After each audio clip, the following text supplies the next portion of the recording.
এই একটু বৃষ্টি দিলে এত জল, আবার যায় না, যাওয়া যায় না, কাজ করা যায়, গাড়ি যেতে পারে না, এই অবস্থা কোনো মতো মানে একটু বৃষ্টি দিলে সব জল হয়ে যায়।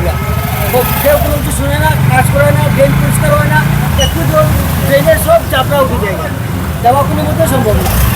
তো জনগণের কষ্ট আপনারা দেখতে পেলেন। প্রচুর পরিমাণে শেয়ার করবেন এই ভিডিওটা, যাতে প্রশাসনের দৃষ্টি আকর্ষণ হয়, প্রশাসন যাতে কীরকম অসুবিধে হয়। নমস্কার দর্শকবৃন্দ, শিবানী এক্সপ্লোরার ইউটিউব চ্যানেলে আপনাদের সবাইকে স্বাগত জানাচ্ছি। আমি আছি শিলচর রাধা মাধব রোড, যে জায়গাটায় 4-5 ঘন্টা বৃষ্টি দেওয়ার পরেই কিন্তু জলে জমে যায়। তো সেই জায়গাটা আমি আপনাদেরকে দেখাচ্ছি। প্রচুর অসুবিধার সম্মুখীন হতে হয় এই এলাকার জনগণের। আর ড্রেন আর রাস্তা একদম সমান সমান। ড্রেনের এতদিন ধরে কোনো নিষ্কাশন হচ্ছে না, এর জন্য জনগণ প্রচুর ভুগছেন। স্পেশালি বাচ্চারা স্কুলে যেতে পারছে না, কাজকর্মে যাওয়ার জন্য অনেক অসুবিধে হচ্ছে। বয়স্কদের, অসুস্থ যারা আছেন, যাতায়াতের অনেক অসুবিধে হচ্ছে। সব কিছু দেখাচ্ছি আমার এই ভিডিওর মাধ্যমে, অবশ্যই দেখতে থাকুন শিবানী এক্সপ্লোরার ইউটিউব চ্যানেল। কীরকম অসুবিধে হয় আপনাদের এই এলাকার? খুব বেশি অসুবিধা হয় জলের জন্য, একটু বৃষ্টি দিলে জল হয়ে যায় এখানে, তার জন্য খুব বেশি অসুবিধা প্রপার হয়। সলিউশন কি করলে ভালো হবে? এগুলো তো সরকারের যেহেতু এই অবস্থায় আর কিছু বলার নেই, ওনারা প্রতিনিয়ত এইভাবে ওদের রুটিন হয়ে গেছে। কিরকম আপনার কি এই জায়গায় ঘর, কিরকম কষ্ট হয়? কত ঘন্টা বৃষ্টি দিলে জল হয়ে যায়? আধা ঘন্টা বৃষ্টি দিলেই জল। আধা ঘন্টা বৃষ্টি দিলেই জল। এটার প্রপার সলিউশন কি? প্রপার সলিউশন কোনো মন্ত্রী মিনিস্টারই আজ পর্যন্ত করছে না।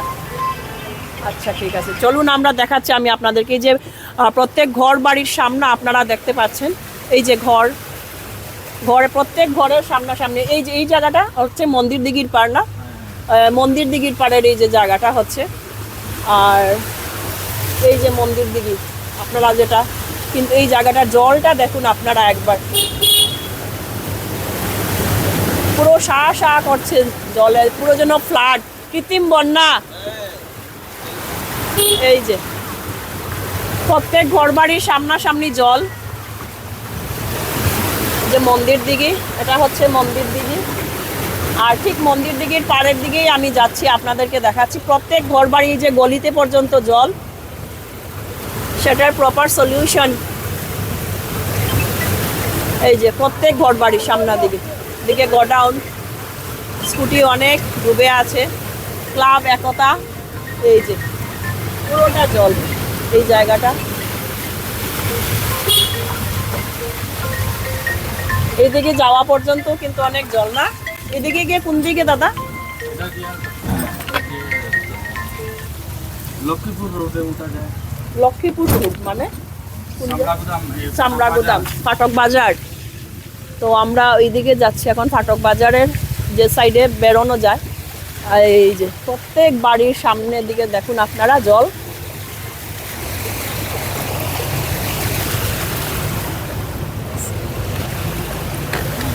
সেটার একটা কারণও আছে, প্রত্যেক বাড়িঘর উঁচু আর রাস্তা হয়ে গেছে এখন অনেকটা নিচু। এর কারণেই কিন্তু অনেক ভোগান্তি ভুগতে হচ্ছে জনগণের। এই যে প্রচুর পরিমাণে জল, প্রচুর জল, ড্রেন আর জল, এই যে রাস্তা একাকার পুরা। একটু দাঁড়ান দাদা, কিরকম অসুবিধার সম্মুখীন হতে হয় আপনাদের এই এলাকার?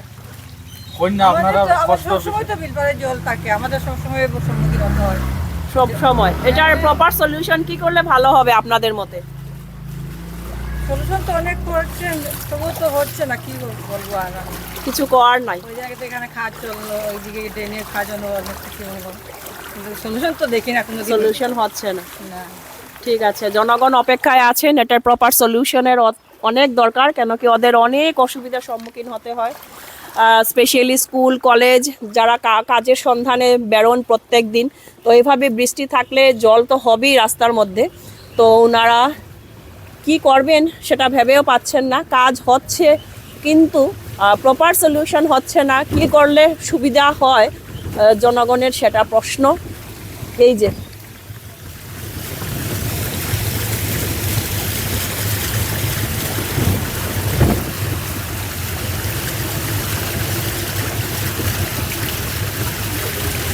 আপনাদের কাছে কোনো সলিউশন থাকলে আপনারা অবশ্যই কমেন্টের মাধ্যমে জানাবেন কি করলে ভালো হবে, কি করা উচিত, সব কিছু আপনারা জানাবেন। এটা কোন জায়গা? এটাও আর একটা বিলপাড়ার রাস্তা আপনাদেরকে দেখাচ্ছি আমি। প্রত্যেক ঘর বাড়ির সামনে কিন্তু জল, এই যে দেখুন আপনারা। সেটা তো আমার যাওয়া সম্ভব হবে না, আমি কি করে যাব? তো এখান মেইন রাস্তা থেকেই আমি আপনাদেরকে দেখাচ্ছি। আমি যে জায়গায় আছি বর্তমানে সেই জায়গাটার মধ্যেই জল, এই যে জল, এইদিকে জল, এদিকে জল, সব জায়গায় জল। হ্যালো, কি খবর বলো, কিরকম জল? প্রচুর জল, কৃত্রিম বন্যা যাকে বলে বিলপাড়ে, সেটা আমরা সেই চিত্রটা আমরা দেখতে পেলাম। 2-3 দিনের টানা বৃষ্টিতে পুরো বিলপাড়, শিলচর শহরের এলাকা, সংলগ্ন এলাকা যেটা বিলপাড়, সেই বিলপাড়ের অবস্থাটা আমি আপনাদের সামনে তুলে ধরার চেষ্টা করলাম। অবশ্যই দেখতে থাকবেন শিবানী এক্সপ্লোরার ইউটিউব চ্যানেল, আর কমেন্টের মাধ্যমে অবশ্যই জানাবেন প্রপার সলিউশন কি হলে ভালো হবে। 6-7 ঘন্টা বৃষ্টি দিলেই পরে এই যে বিলপাড় রাধামাধব রোডের পরিস্থিতিটা আমি আপনাদেরকে দেখাচ্ছি, এই যে। আর ড্রেনটা আমি আপনাদেরকে দেখাচ্ছি,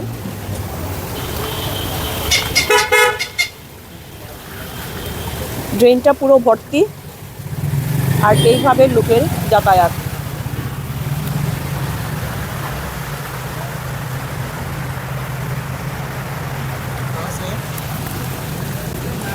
কত কষ্ট করে ওনারা ডেইলি যাতায়াত করেন, স্পেশালও খুবই কষ্টকর। স্কুলে যাওয়া আসা, নিত্যদিনের কাজকর্ম সব কিছু স্তব্ধ হয়ে যায়, এইভাবে জল পেরিয়ে ওদের আসা যাওয়া করা খুবই কষ্ট। সেটার প্রপার সলিউশন ড্রেন দেখুন আপনারা, এই যে পাশেই রয়েছে ড্রেন। অনেক দিন ধরে ড্রেনের কোনো সংস্কার হয়নি, কোনো কাজ হয়নি, একদম ড্রেন আর রাস্তা সব এক জায়গায়। তো এটা হলো বিলপাড় রাধামাধব রোড। জনগণের সমস্যা দিন দিন বাড়ছে, সব দিকে জল।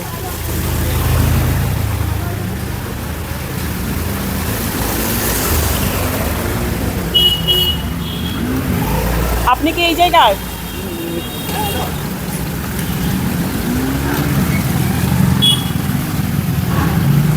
এভাবে ওনারা যাতায়াত করছেন।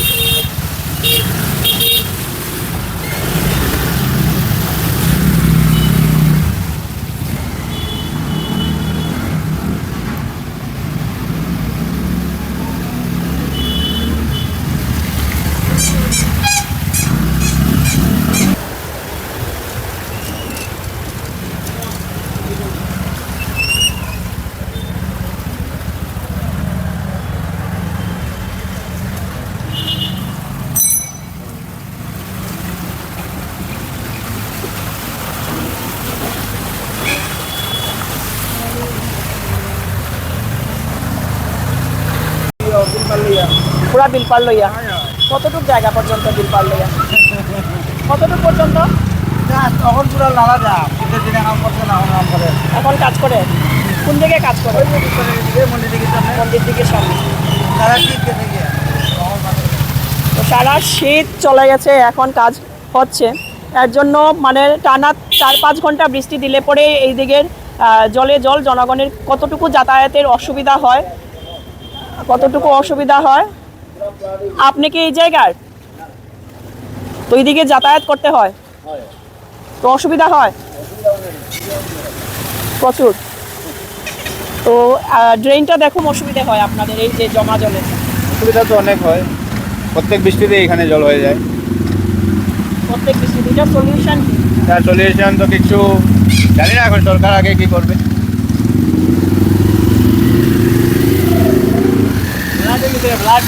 কতটুকু অসুবিধা হয়? বহুত অসুবিধা হয়, আমরা যাওয়া হওয়ার যাওয়া হয়। বহুত দিকদারি হয়। আর স্কুল কলেজ আপনাদের কাজকর্মে যেতে স্কুল হবে। করে কাজকর্ম বহুত দিকদারি হয়। এটা প্রপার সলিউশন কি করলে ভালো হবে আপনাদের মধ্যে? তো ড্রেন ক্লিয়ার হইতো, ড্রেন ড্রেন ক্লিয়ার হইতো, রাস্তা আর উচ্চা হইতো। ঠিক আছে, তো আমরা শুনতে পেলাম জনগণের মতামত। এভাবে অনেক অসুবিধার সম্মুখীন হয়ে ওনারা যাতায়াত করছেন প্রতিনিয়ত। তো প্রশাসনের দৃষ্টি আকর্ষণ করার ওনারা চেষ্টা করছেন অনেক, কিন্তু কোনো কাজ হচ্ছে না সেই মত অনুযায়ী। বিগত কয়েকদিনের অবিরাম বৃষ্টিপাতের ফলে শিলচর শহরের বিলপাড় এলাকার রাধামাধব রোড থেকে শুরু করে মন্দির দিঘির পার পর্যন্ত জমা জলের চরম দুর্ভোগের শিকার হচ্ছেন জনতা। কি করলে ভালো হবে, প্রপার সলিউশনটা কি, আপনারা অবশ্যই কমেন্টের মাধ্যমে জানাবেন। তো পুরো ভিডিওটা দেখার জন্য সবাইকে অশেষ অশেষ ধন্যবাদ। ফিরছি আরও একটা ছোট্ট ভিডিও নিয়ে আপনাদের সামনে এসে আবারও হাজির হচ্ছি। সবাই ভালো থাকুন, সুস্থ থাকুন, আবারও দেখা।